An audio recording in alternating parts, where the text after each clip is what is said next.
The Grumpy Stew Podcast starts now.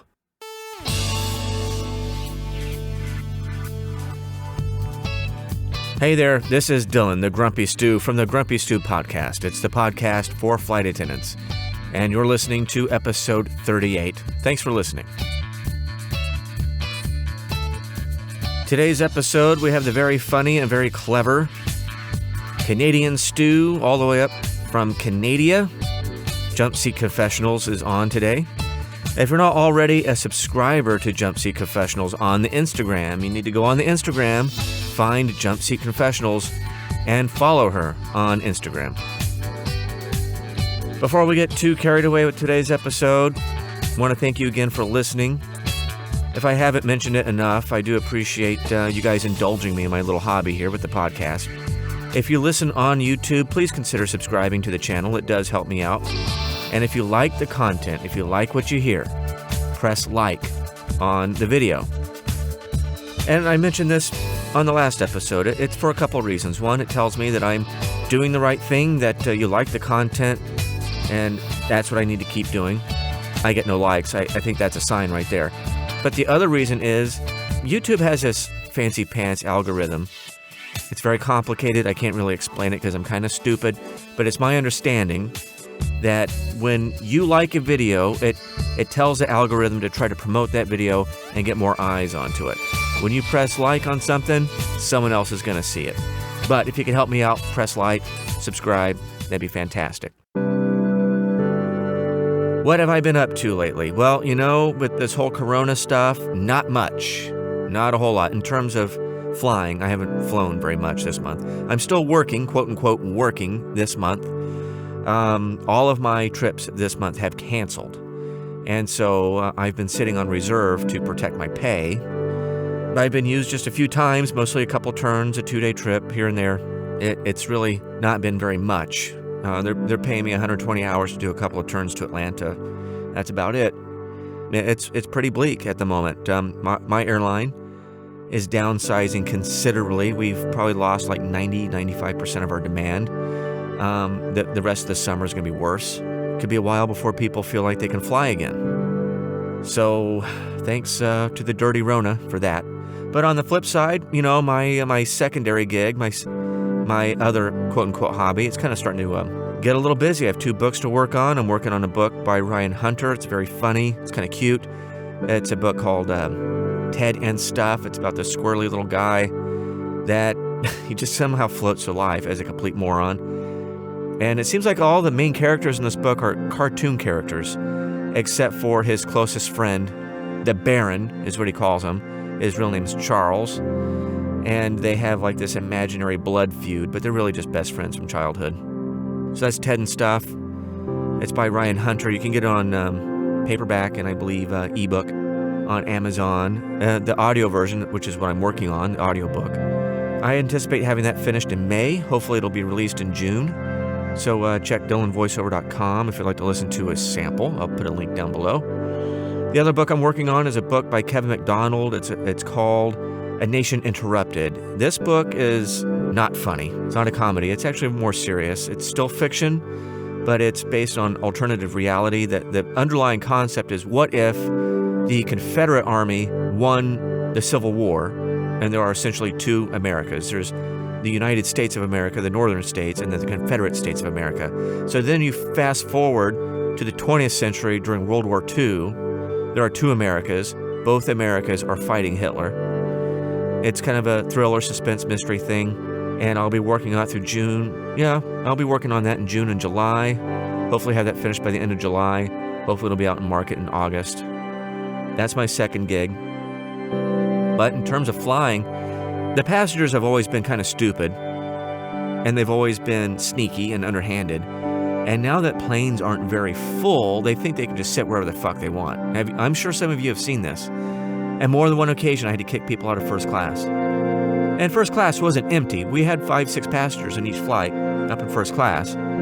2 different flights, 2 different people just decided to park their ass right there in first class, like I'm not going to notice. And one guy, his excuse was, well, I'm trying to get away from other people. Now, he was sitting in row 16, and there was no one within 4 rows of him. I go, well, first of all, you didn't pay for this. The people around you paid for it, and you are around people right now as we speak. And where your seat was in row 16, there's no one around you. Yeah, well, I want to get distance. And I'm like, well, you're not getting any distance up here. You didn't pay for it. He goes, well, I can't sit here. I go, no, you can't sit here. For the third time, you didn't pay for it. The people up here have paid for it. There are 77 open seats in the back. Pick one. I showed him the seat map and let him choose a seat, and he just took his original seat. Complete moron. This other guy just walks in the plane and just sits in 1D like he owns the place. I'm looking at my seat map, and I see that 1C and D are available. They're empty. I say, hey, are you putting someone in 1C and D? They go, no. It should be available. It should be empty. All right. Ask the guy for his boarding pass. He hands me this wadded up, sweaty piece of paper. I go, 13's back there. He got up. He didn't fight me on it. At least he didn't argue with me. But other than that, that's about it. Been hanging out a lot in my crash pad in Queens. Taking lots of naps. And then starting in May, I will be on a voluntary leave of absence. It'll be at least 2 months. I'll consider taking July if they just are really desperate to continue reducing the payroll. We'll see. We'll see how busy I can stay with this audiobook shit. Today's guest, the guest on this episode, once again, is the very funny and clever person behind Jumpseat Confessionals. You can find Jumpseat Confessionals on Instagram. That's her primary account, but she's also on the Twitter. Please welcome Jumpseat Confessionals. So, thanks for coming on the podcast. No problem. Thanks for having me. So, how's everything going over there in Canada? Well, it's pretty bleak for the aviation world, that's for sure. But I'm sure that's everywhere. Are you guys flying? Yeah, it's like me specifically, or like the airline. Your airline, is it still running? Yeah, it is. It's only doing domestic right now, though. So our routes and schedule is probably equivalent to what it was about 20 years ago. Holy crap. Or so. Yeah, so once they start opening the borders again, then we'll see an increase there, but it'll be slow, I'm imagining. My airline, we're down from 3,000 departures a day to 650. That's it. Oh, wow. Yeah. So some people are saying, like, some of my, like, airline friends and stuff were all kind of speculating what things are going to be like when things sort of amp back up. And some people are like, well, maybe our jobs will become glamorous again. Like, it'll be a little harder to access because things are going to be expensive for a while. Maybe it'll Prices needed to go up a while ago. Oh, yeah. And we've talked about this before. It's just flying is too cheap. I think, unfortunately, it's just going to get cheaper to encourage people to travel again. Our CEO was out the other day saying that they anticipate demand being low for quite a while, and they forecast that demand will not hit the levels that they were at right before this crap happened until 2022, late 2022. Yeah. That makes sense. Yeah. Unfortunately. Yeah, and then the economic problems, and that's going to take a decade to recover from. And we'll be lucky to have jobs.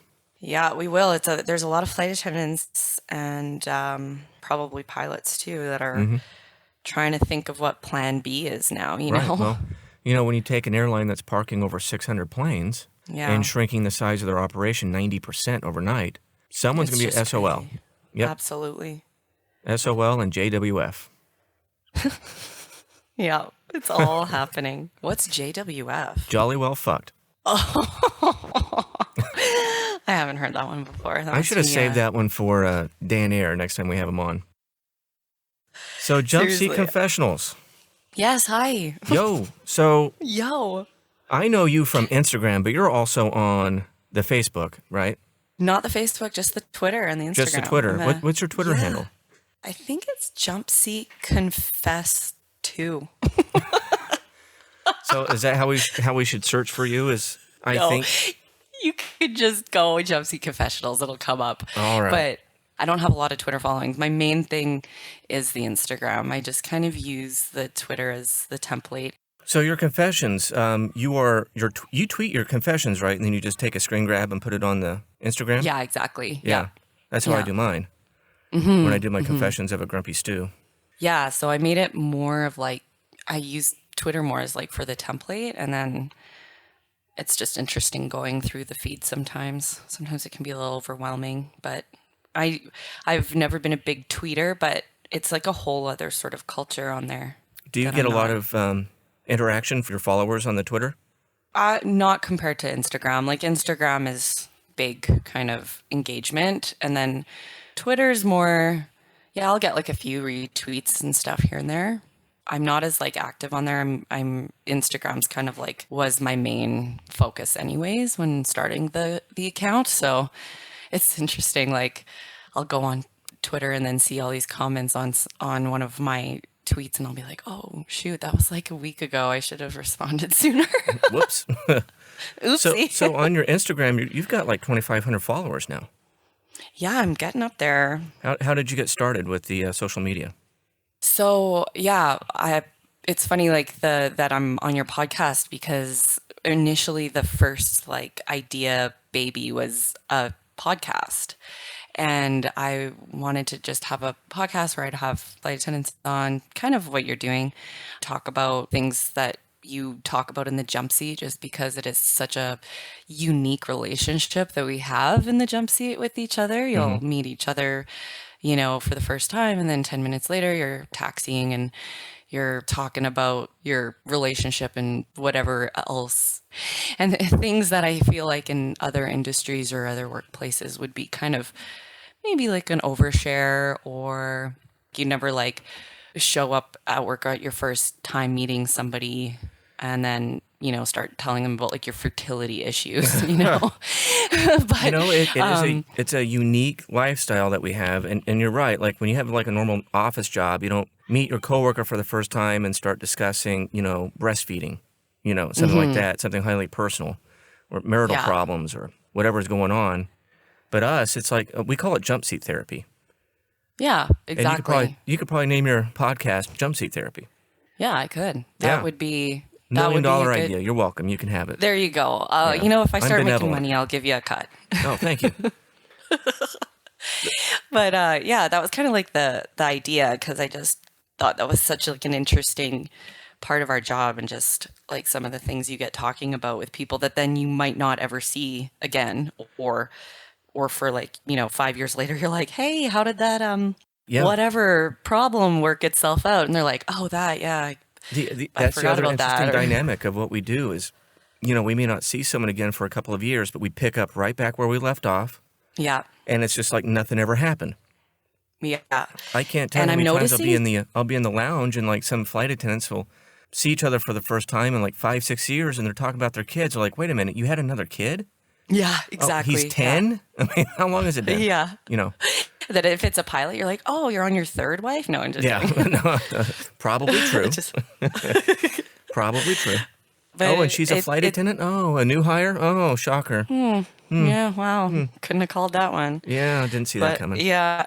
It's interesting because I'm noticing now with everybody on social media and like really connecting through social media, everybody who is like, oh, social media is going to be the end of us, like end of our generation. Like it's just, no one's connecting anymore. And then now with the whole COVID, all the COVID stuff, like everybody, that's really like our main way to connect. And I just was thinking, I was like, this is how I've been connecting with my community for years, because we're all so like at a distance from each other, or just even just with our schedules and bases and commuting. I also think it's a generational thing too.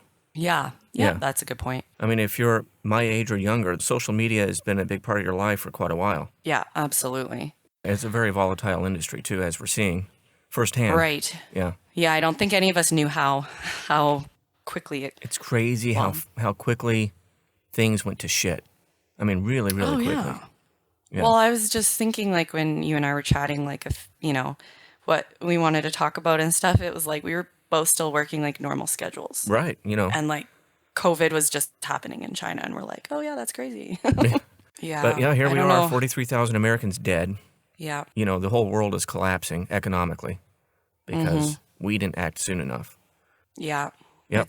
It's really heartbreaking. And it's hard to kind of see it like from like objectively from, like across the border up here. We're sort of watching and we're so affected by everything that happens down there, but then like Right. also separated from it. So it is kind of hard, especially when, our government, how we have a liberal government right now, and love or hate them. There's like a lot of people who don't like our prime minister right now, but he, in my opinion, he has been really good at just following like the health officials' advice and like not really spinning anything for him to say like, oh, look at me, I'm doing this the right way or the wrong way. Like they're just kind of rolling with the punches and every So day he is hasn't so made it about different. himself, in other words. Not yet. Well, I'm sure down the line King we'll see. 45 has made it all about him. What happens here affects pretty much every developed country on the planet because we are number one. I mean, we're the biggest economy. We have the most money. We consume the most shit. We have the biggest everything. I mean, we have the largest airlines in the world right here in the United States. The three Well, your largest population airlines. is just so big, right? Like, Our population is 320 million. Obviously, there are countries with larger population. China, has like 2 billion people. India has like 2 billion people. There's almost 8 billion people on the planet, but we consume the most. But we also influence the most. We influence politics. We influence culture, everything. So when we don't take things seriously, the existential threats like, a pandemic, it affects everybody on the fucking planet.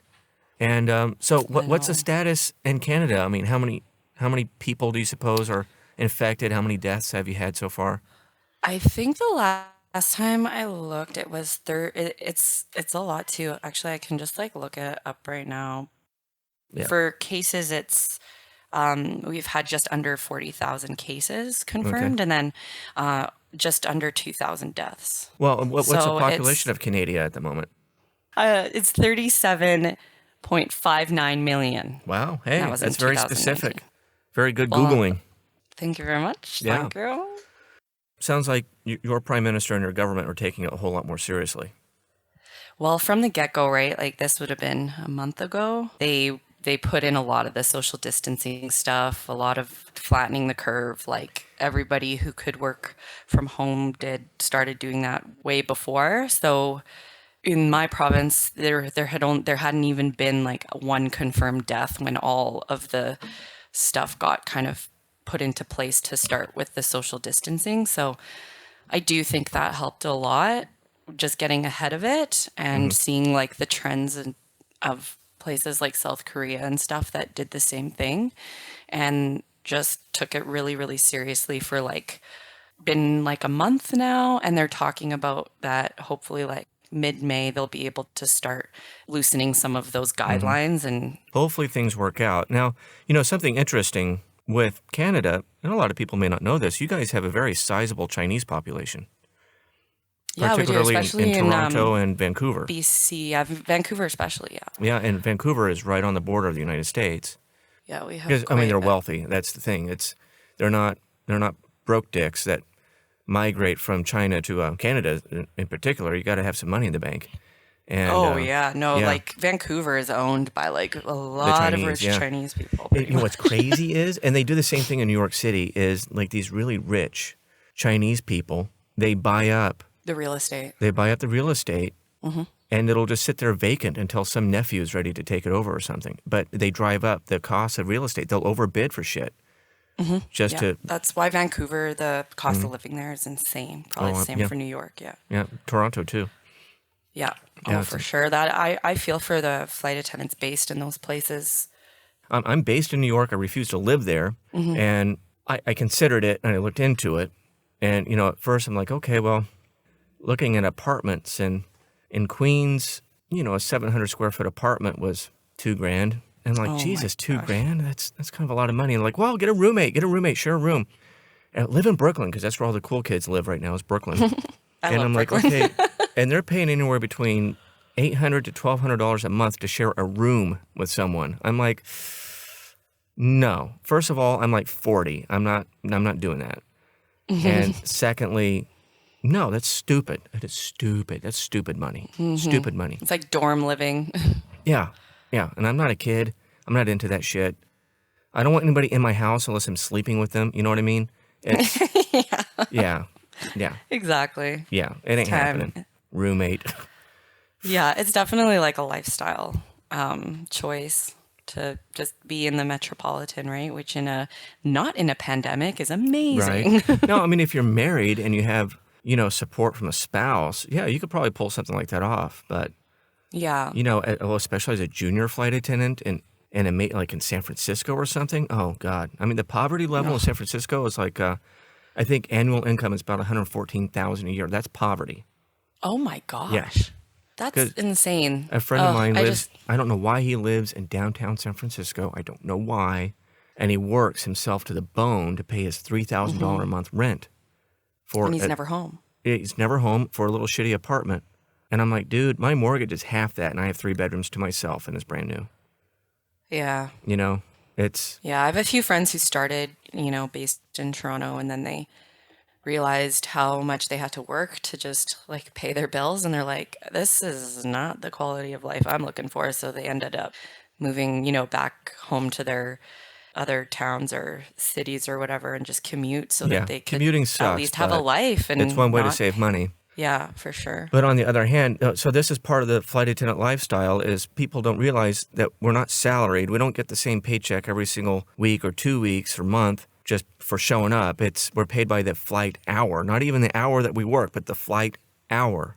And even that varies by some of the really shitty airlines out there. They don't start accumulating hours until they're in the air, let alone from when they push back. Yeah. Yeah, for us, it's when the parking brake. Same here. So it's like basically, like I'll tell people like doors closed, doors open. Hopefully you have a pilot that can, even if you're waiting at the gate, they'll release the brake, right? Because they get paid by the minute too. So yeah, totally. My old airline, I worked for a regional, and the pilots would intentionally fly slow and taxi slow to milk the clock. Regional pays nothing. Nice guys. Yeah. But at some point, it's like, I'd really like to go the fuck home now. Could you maybe not do the 20-minute approach into Houston and take the long way back to the gate? Yeah, exactly. But these are people that bid their layovers based on the free breakfast. So true story. That's a pilot so for you. True. It's so funny, these stereotypes that get made, but then you're like, it's so true. But it's like, true. Obviously, there's those exceptions to the rule, but then you're like, why do you have to play into the stereotype like that, man? They're all like triple divorced, and they're preying on the new girls. I tell the new girls, stay away from the pilots.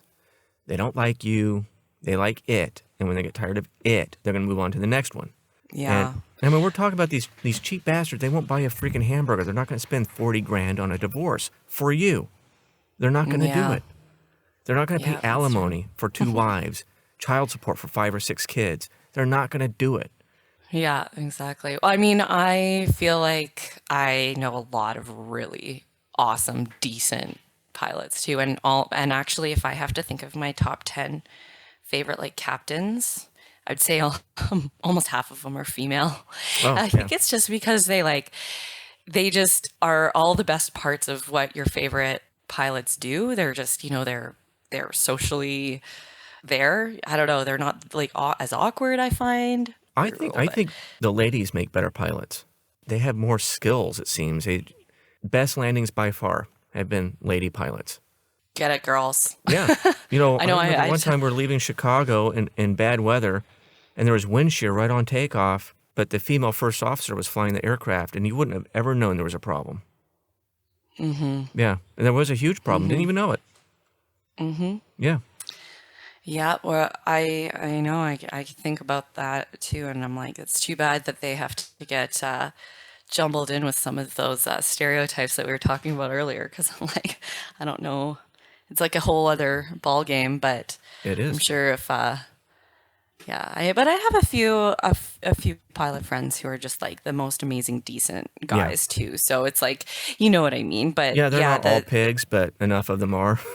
Enough of them are that it just paints the rest of them a bad picture. Kind of the same, there's some not so becoming stereotypes about flight attendants too. That you sometimes have to. Absolutely. And like my bestie, for example, lives up to that 100%. So. Yeah, and that's okay. He's got one in every city, pretty much. Exactly. You just have to sort of be like, yeah, that's true, but not for everybody. Not for everybody. But the squeaky wheel gets the grease, unfortunately. Yeah, it gets the attention. So are you Exactly. currently flying, or have you already taken a leave?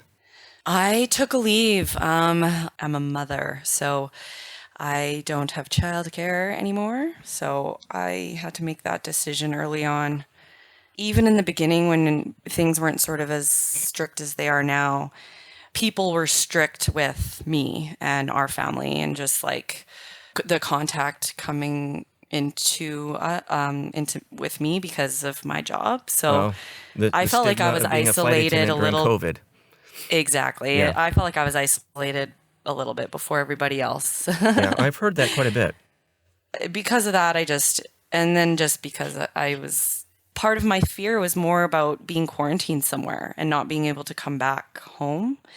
If I flew somewhere and then, that it was happening to flight attendants I knew, where they would find out that there was a confirmed case on their flight, or they were waiting to hear if it was a confirmed case, and they'd have to be quarantined in their hotel for, up to 2 weeks before they could get flown home.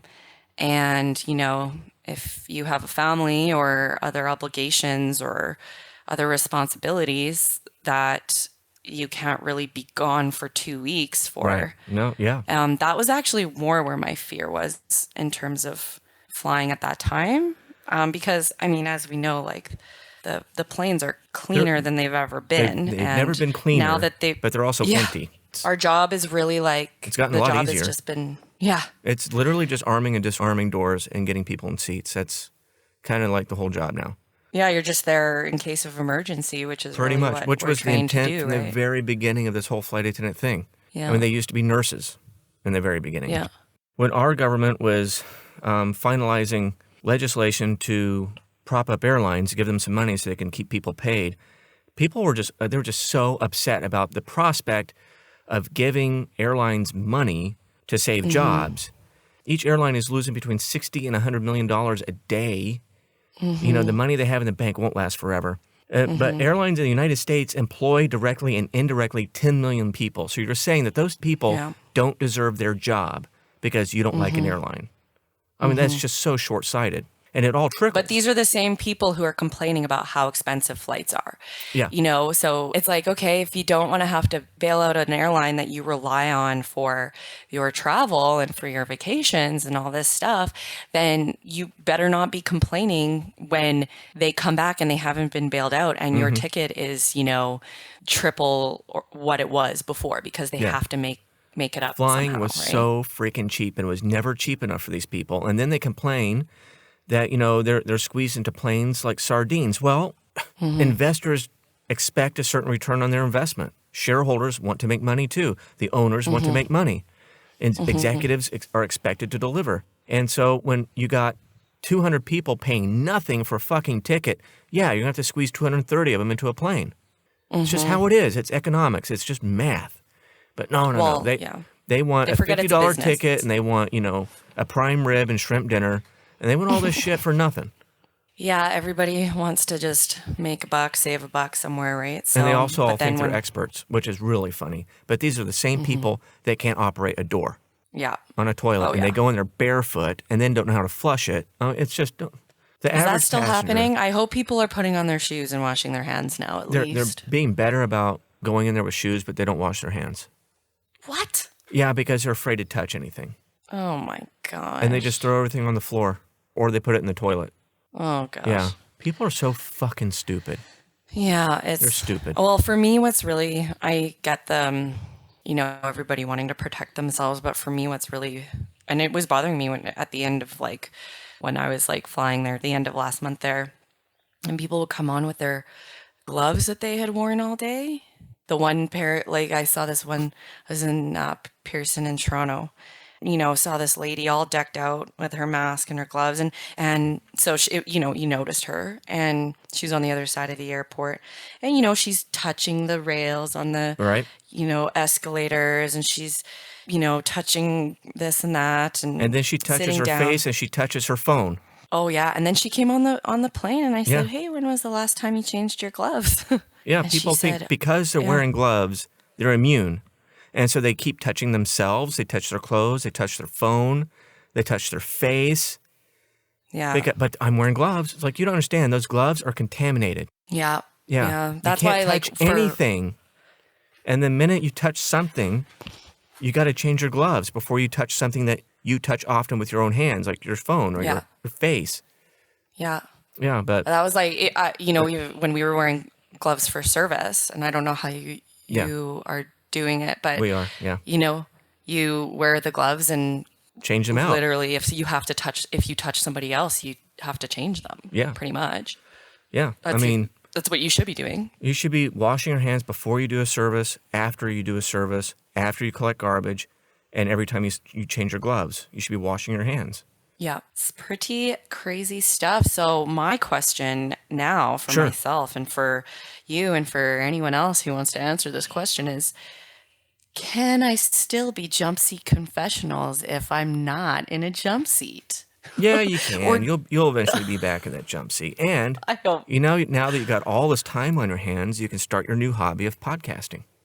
I can, I know. And I have this new sound stuff set up here. Do I sound good since the last time I chatted with you? Yeah, you sound pretty darn good. Yeah, I think I'll make it. Nice. Yeah. Yeah, so that's been one of my things. I was like, do I even keep the content going? I know there's like a few other people who are thinking the same thing as me. I'm like, am I just like a fraud and imposter now? Well, But I'm absolutely, trying to but, yeah. really convey some of the feelings that some of us are having, being on leave Yeah. or furlough or whatnot. Content is the hard part.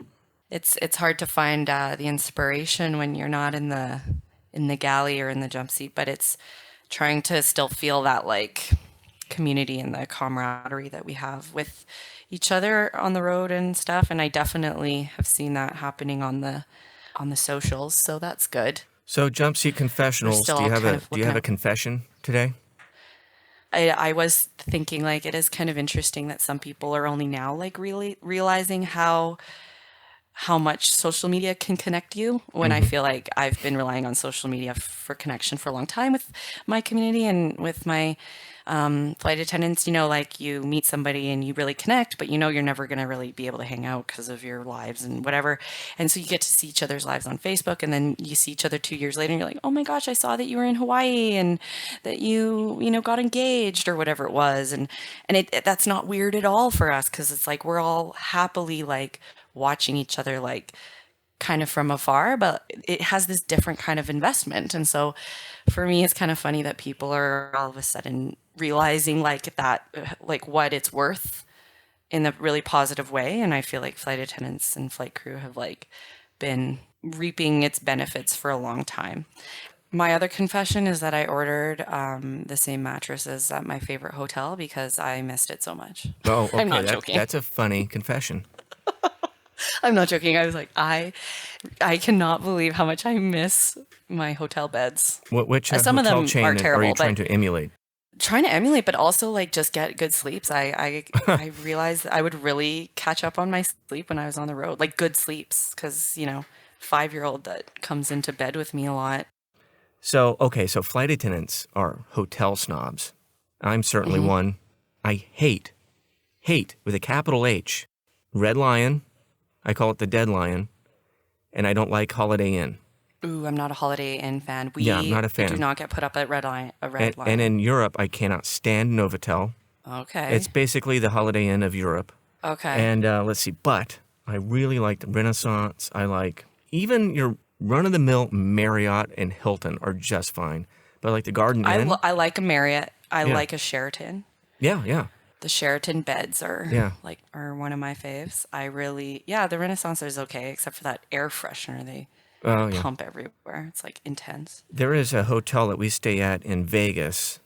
It's on MGM property, and it's in a high-rise. And it's like having your own luxury studio apartment. It is fantastic. I miss that hotel. That's a good hotel. I like the Marriott because it's kind of cozy, but like not in like a grungy way. Like it feels a little more homey than other Right, places. even a I find. courtyard Marriott is just fine, but like all Holiday Inn hotels suck. No, yeah. That's an empirical fact. They all suck. Yeah. They feel lived in. You know, it's like you know that the maid probably didn't change the sheets. You just know it. Yeah. Yeah. You're not going to be drinking out of the glassware in that probably hotel not. room. And I think the maids do this on purpose. I think they intentionally leave the long black hair in the shower just to piss us off. You might be right. Like, I feel like and it's if just I the had one hair. It's not $1, like a bunch of them. It's just the one long black hair, and it's where you're going to see it, where your eye is immediately going to go right to it. I think they do it on purpose, just to piss us off. So here's my question. Okay. What are like the top 3 things that you look for in a hotel? Okay. Like when you go to a hotel, like say you get put up in a new hotel somewhere, what are like the first like 3-ish things that you're like, okay, is this good? Do I like this? Do I like this? Like, what are those things? Hopefully it's at like a brand hotel, like one of the ones we mentioned, or like a West End, something like that. It's a safe enough area that you can go out and walk around and find something to eat. There has to be, food options within the area. Yeah. So you're not relying on hotels to provide food because hotels are not exactly cheap. And then it's got to be clean. Some hotels are like professionals when it comes to handling crews, and they have like a specific floor or two just for crews, right? Yeah. And then they put all the shit kickers on the other floors. Yeah. What kills me is when they blend regular people with the crews on the same floor, and there's like some fucking kid running up and down the goddamn hallway, because that's playtime now. And does mom and dad stop the kid from doing that? No. They just let the little shit run up and down for me, it's like the hockey teams or like the teams like when they're going to a tournament or something and you're on the same floor as like, and all the parents are partying in one room and then all the kids are just. Or like college kids on spring break. Oh man, forget that. Yeah.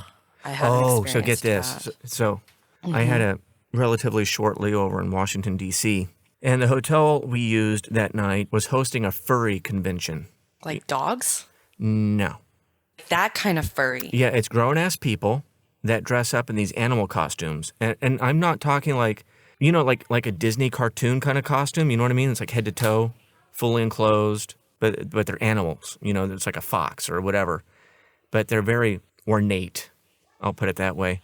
And it's these really socially awkward, nerdy people with questionable hygiene in these big, heavy costumes, hanging out in the hotel, making a bunch of noise, having a good old time. And I'm like, okay, these people start barking at each other, I'm out of here. Oh my gosh, did they? I feel like they were making a lot of weird noises. They were doing some weird shit. I don't know what the fuck they were. It was some weird, bizarre shit. That sounds kind of kinky. It sounds kind of weird. I think that's what it is. I think it's a sexual thing. Okay. Yeah. Yeah, because that's kind of where I was going. I was like, oh, that kind of furry, like people. I don't think it's like gay furry thing, like these big old fat guys with a lot of body hair. I think it's people wearing these big heavy costumes. And it's not like cosplay where people are emulating like a cartoon character or something. Yeah. No, these people live like this. They live in these weird costumes, and they pay a bunch of money to go and do these conventions. And it's like some weird kink. It's bizarre. So you were on the floor with them? Oh, they were all over the freaking hotel.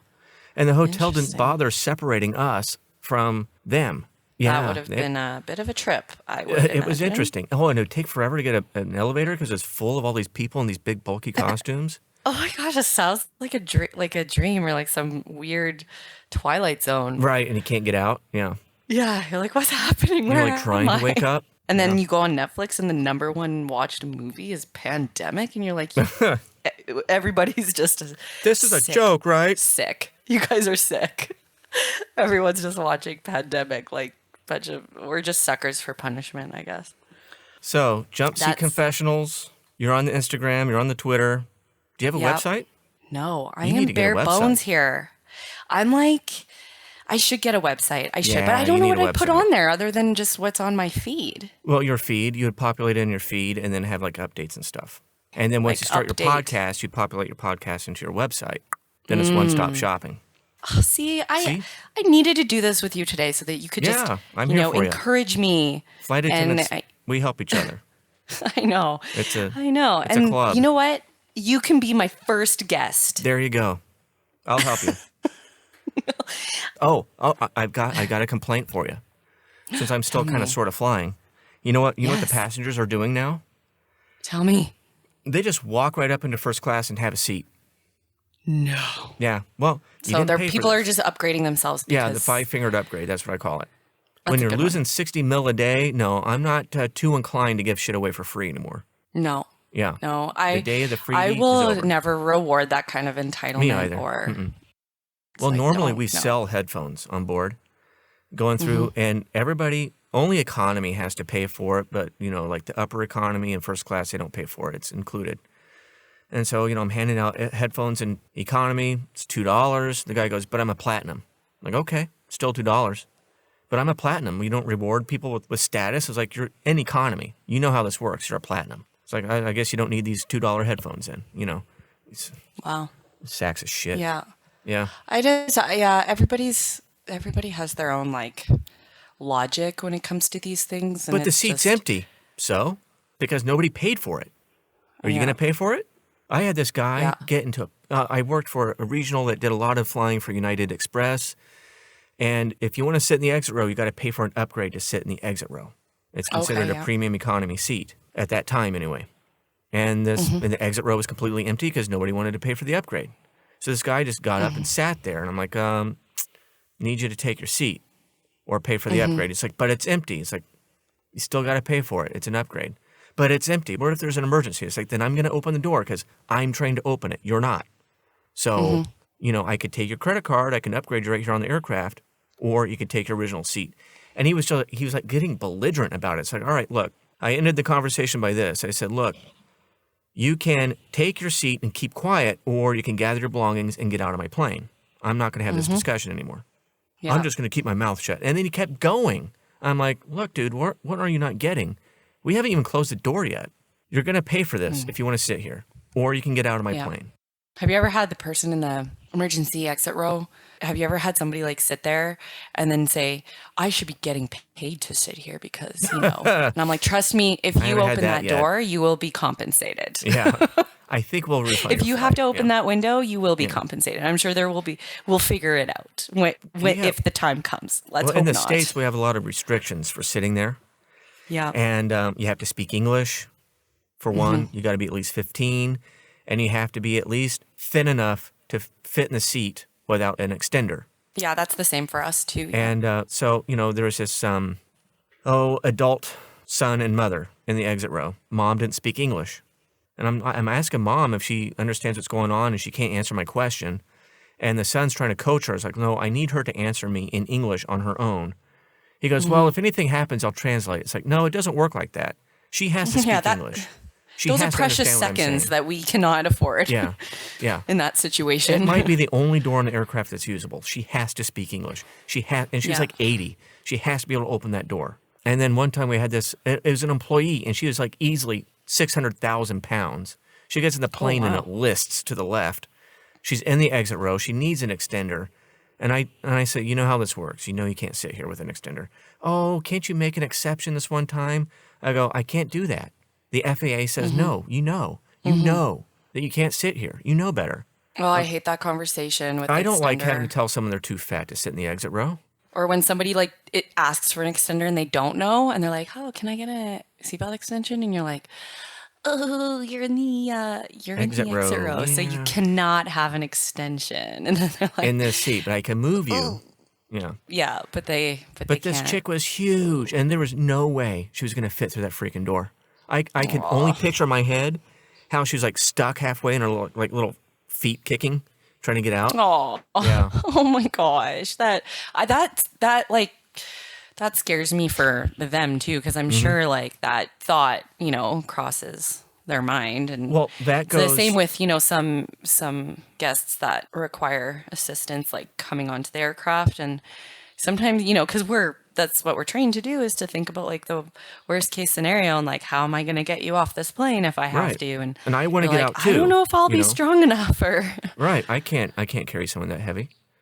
However, if you look at those Korean girls who were evacuating that Yeah, plane they were in San carrying Francisco, and one of them, there's a picture of one of them holding kind of firemen carrying Yes. someone off the plane, and I heard I heard that that person had a broken pelvis and she was doing that. I wouldn't be surprised. But, Her this kind of goes adrenaline back and to shock just... that accident in Russia where that plane had a really horrible landing, burst into the flames, and the people in the front of the plane were gathering their luggage. Oh my And gosh. everybody behind them burned to death, including the flight attendant in the back. Did you see that video that came out recently? Yeah. Uh-huh. Oh my and gosh. You see how slow they were to come out of the plane? And they had my all gosh. their bags and shit.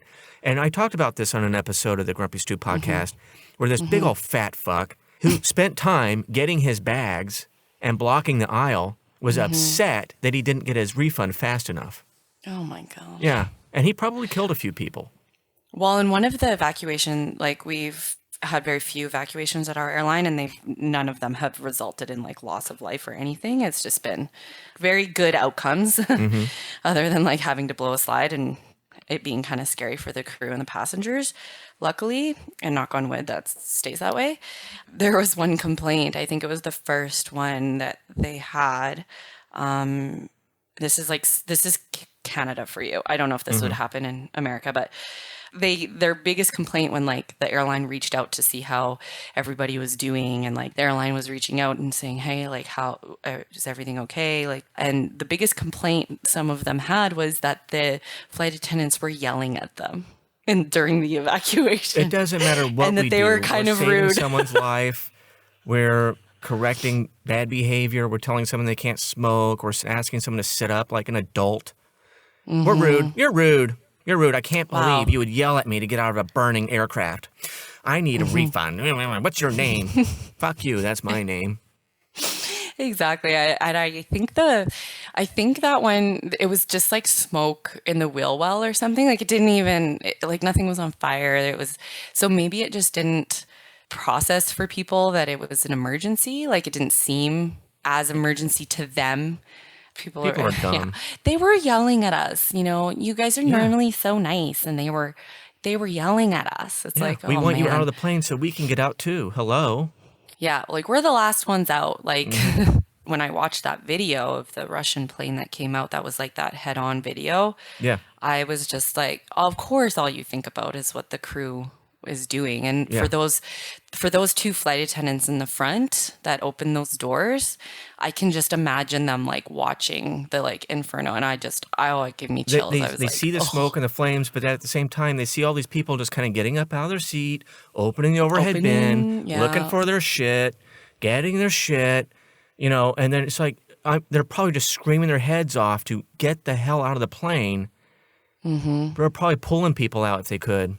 Well, human beings are just so selfish. Like that bag. I mean, what is in that bag? A Picasso? I mean, what is something really that's irreplaceable in that bag? Your laptop? I mean, come on. Your iPad? You can fix that. You can get another one. Yeah. It doesn't cost that much money. But all those people in the back of the plane burned to death because those people up front taking their time.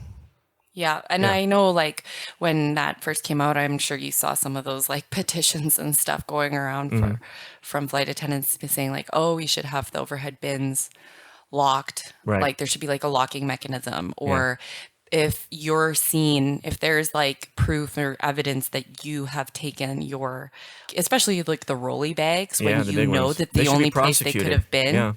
Yeah. It's like, and you should be especially if there's a fatality involved. Yes, like there should be like endangerment of life or whatever it is, right? Yeah. But it's hard when people are in, I don't know. And people forget everything is being recorded. Everything is recorded. If it's not a security camera somewhere, it's someone with a cell phone. People stop their evacuation to take selfies and record their evacuation instead of helping. I mean, God forbid. Well, I think that's what that video that we watched that came out recently with the Russian plane, like, that was a security camera footage, I think. Oh, was it? Okay, I didn't realize there was one that close. Yeah. Okay. But people, like, they film their own evacuation going down the goddamn slide on their phone. And do they turn around and help other people? No. They sit there and talk about it on camera like they're that interesting. Yeah, I wish there was a way for us to be, like, I had this idea. It was like in the in-flight magazine that there was, a section where it was like, why is your flight attendant telling you to do this? But it's so hard because then there's this like level of like, okay, we are providing some sort of service here. We don't want to like instill this weird amount of fear in people. Like, I get that. But like, hey, wonder why your flight attendant tells you to put your tray table up on takeoff? It's so you can get the hell out of the plane. Yeah. Yeah, or like, hey, duh. do you know? Yeah, exactly. Yeah. Or, like things like that.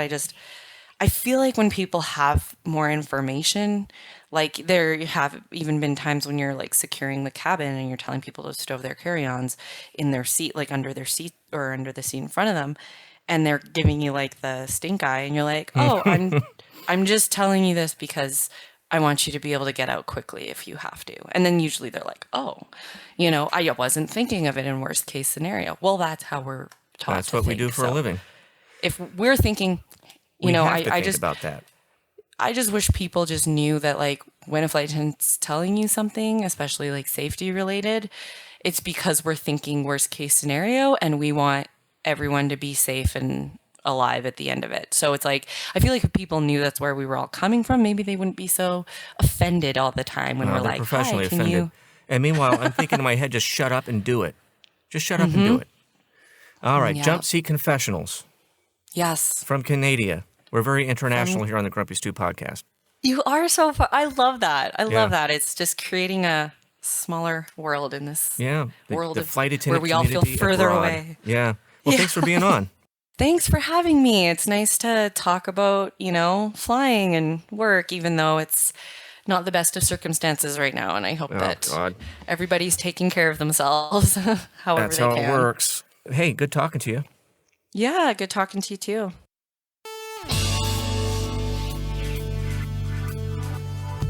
Thanks for listening to the Grumpy Stew Podcast. I do hope you've enjoyed your listening experience. Please press like and subscribe on the YouTube side of things. Of course, this is still available on the SoundCloud and the Spotify, and you can get an MP3 from Libsyn. But if you don't want to do all of that, just go to thegrumpystew.com. You can find the MP3 on its MP3 page. Just click on the tab that says MP3 player. And on the main page there, you see all episodes in YouTube form right there, available, one-stop shopping. You scroll down a little bit, you'll see a little message from Jetway Jesus, our buddy. And then scroll down a little bit more, and you'll see my entire Instagram feed. And it's just super, super convenient. That's the word I'm looking for. All right, say your prayers to our buddy Jetway Jesus. Follow me on the social media. All the links are down below, and all that other shit. And try to keep yourself out of trouble. And until next time, take care.